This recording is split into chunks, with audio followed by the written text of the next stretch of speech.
আমি কে এটা চিন্তা করার আগে আমি ভাবতাম আমার দেশটা কোথায়। আমরা রাজনীতিতে বলে থাকি খুব চড়া গলায়, ব্যক্তির চেয়ে দল বড়, দলের চেয়ে দেশ বড়। বাট ইনফ্যাক্ট আমরা কি 54 বছরে তার স্বাক্ষর রাখতে পেরেছি?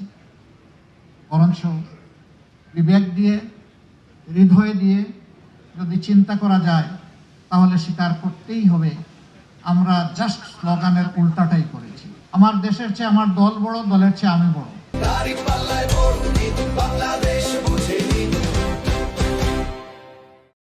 এ বৈষম্য শুধু 54 বছরের বাংলাদেশে না, এর আগেও ছিল, আরও আগে ছিল।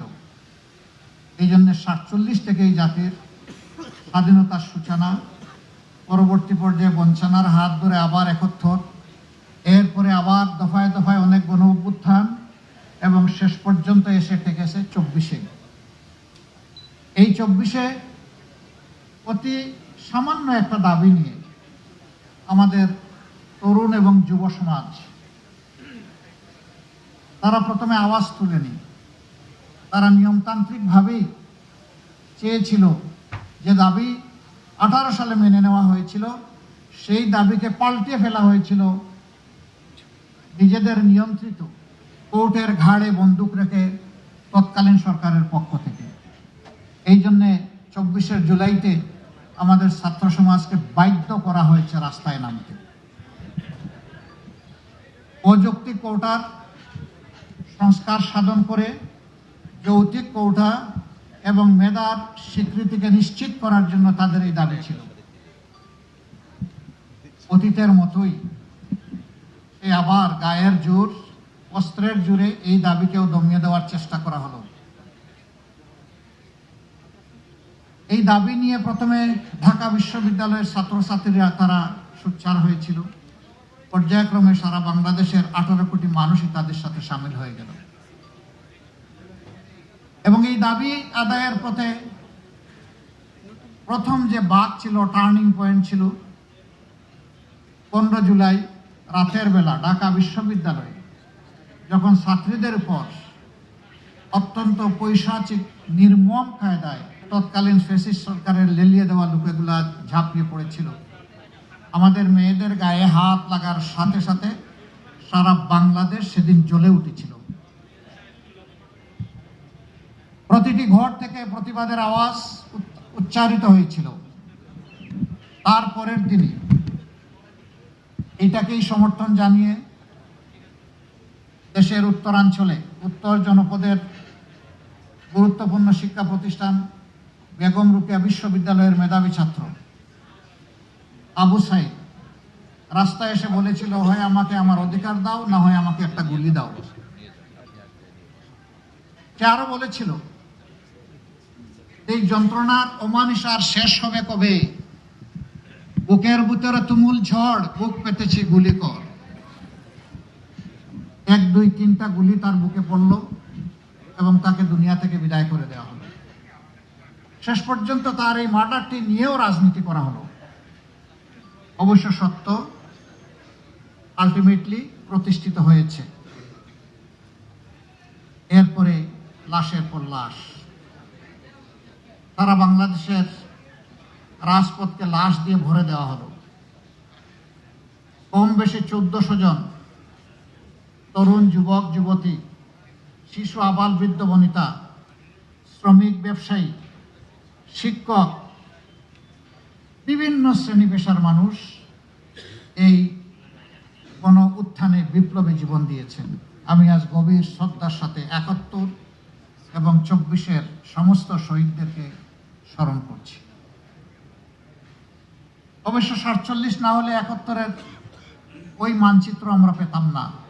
আবার 71 না হলে এই রাষ্ট্রকে মেরামত করার জন্য 24 আমরা পেতাম না। কাজেই প্রত্যেকটা একটা আত্মার সাথে সম্পর্কিত। সম্মানিত সুধীমণ্ডলী, একটা রাজনৈতিক দলের ইশতেহার, একটি নির্বাচনকে সামনে রেখে এটি কোনো দলীয় কর্মসূচি নয়, বরঞ্চ একটি জাতির প্রতি একটি দলের চিন্তা, তার ভিশন, তার পরিকল্পনা কিভাবে সে আগামীর দেশটাকে সাজাতে চায় তার একটি জীবন্ত দলিল, যা জনগণের কাছে এটি জীবন্ত একটি ডকুমেন্ট হিসেবে থাকবে। রাজনৈতিক দলগুলা যে ইশতেহার প্রকাশ করে থাকে, কার্যত সমাজের প্রতি এটি তাদের দায়বদ্ধতা এবং অঙ্গীকার।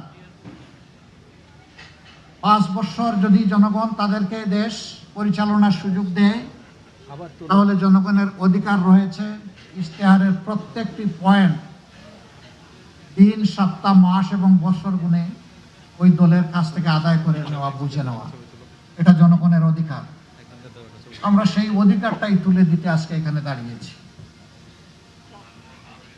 আমরা এমন একটা বাংলাদেশ গড়তে চাই যে বাংলাদেশের প্রত্যাশা, আমি বিভিন্ন শ্রেণী পেশার মানুষজন যাদের কথা বললাম, তারা যেটা প্রত্যাশা করেন।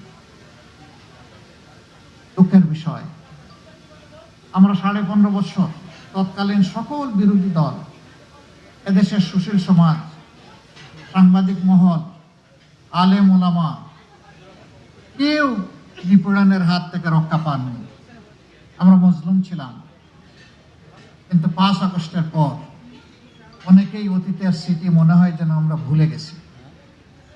আমরা যদি স্মরণ রাখতাম, তাহলে জুলাই যোদ্ধাদেরকে আমরা কলিজার ভিতর থেকে আমরা তাদেরকে সম্মান করতাম, ভালোবাসতাম, তাদের আকাঙ্ক্ষাকে ধারণ করতাম, কনসিভ করতাম, আর তাদের আকাঙ্ক্ষা বাস্তবায়নে নিজেরা অঙ্গীকারবদ্ধ হয়ে এগিয়ে আসতাম।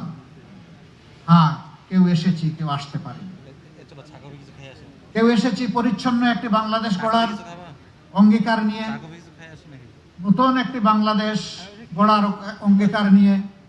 যে পথে বাংলাদেশ চলছে, সেই পথ থেকে বাংলাদেশকে রাজপথে, রাজনীতির রাজপথে উঠানোর অঙ্গীকার নিয়ে। আবার এ সময়ের ভিতরেই কেউ কেউ নিজেদের ভাগ্য গড়ার জন্য লেগে গেছেন এবং নানাভাবে দেশের মানুষকে তারা কষ্ট দিচ্ছেন, যার সাক্ষী আপনারা সকল, যার সাক্ষী 18 কোটি মানুষ। আমরা বড় বিনয়ের সাথে তাদেরকে অনুরোধ করেছিলাম, আমরা ছিলাম মজলুম, আমরা যেন কোনো অবস্থাতে না হই জালিম। মজলুম তো মজলুমের দুঃখ বুঝবে, মজলুম জালিম হবে কেন?